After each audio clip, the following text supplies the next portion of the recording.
Good morning, my name is Carl Williamson. I'm the manager of the Nexus Global Solutions Portfolio and the Nexus Global Dynamic Portfolio. It's March 2023 and I'm speaking to you from our offices in London. The Nexus Global Solutions Portfolio was down 1.1% during February, while the Nexus Global Dynamic Portfolio was down 0.8%.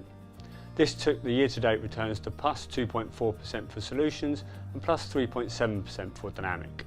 After a strong start to the year, helped by falling inflation and the prospect that we might be nearing the end of the tightening cycle, markets started to reprice where interest rates would get to, following a period of resilient data in February. With economic data indicating that a recession may not be imminent, investors began to price in higher interest rates and reduced interest rate cuts. This may mean that the road back to target inflation may take longer than had previously been anticipated.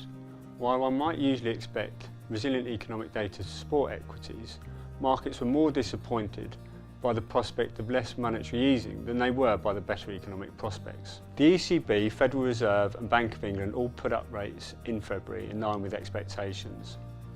While the statements were rather nuanced, the broad message was that central banks still have further to go in their tightening cycles to tame inflation. The strong economic news included labour market data, which continued to improve, and we now see unemployment rates back to pre-pandemic levels. The preliminary release of February's PMI data also showed continued improvement. In both the US and the UK, the numbers moved above 50, pointing towards expansion, and in the Eurozone they remained above 50. In particular, the employment component remained strong, again pointing towards a resilient labour market. European gas prices declined to €50 per megawatt hour during the month. This is down 40% since the beginning of the year and 84% since the peak of last year.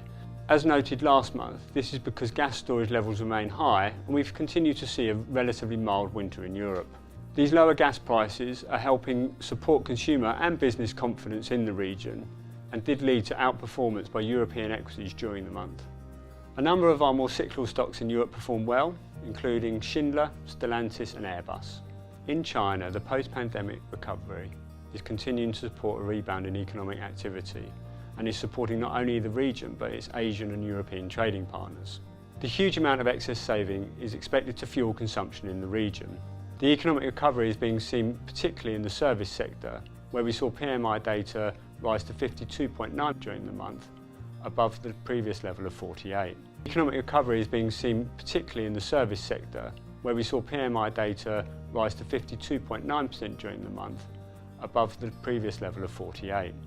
During the month we introduced a new position in Zoetis, an animal healthcare stock.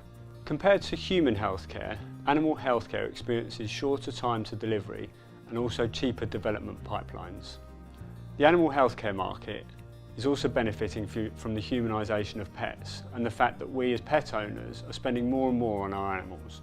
Zoetis is well positioned to benefit from this, given its large global scale, its market leadership and its balance sheet. An improvement in the near-term economic outlook did cause markets to reprice where rates would need to get to tame inflation. This caused bonds to fall and equity markets to decline. Given the uncertainty around inflation and interest rates, we do expect volatility to continue.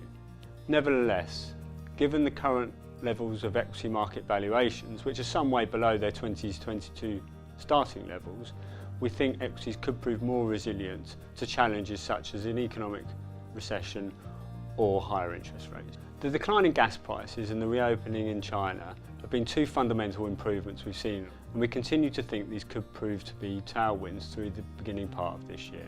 It's been my pleasure to speak to you. I look forward to speaking to you next month.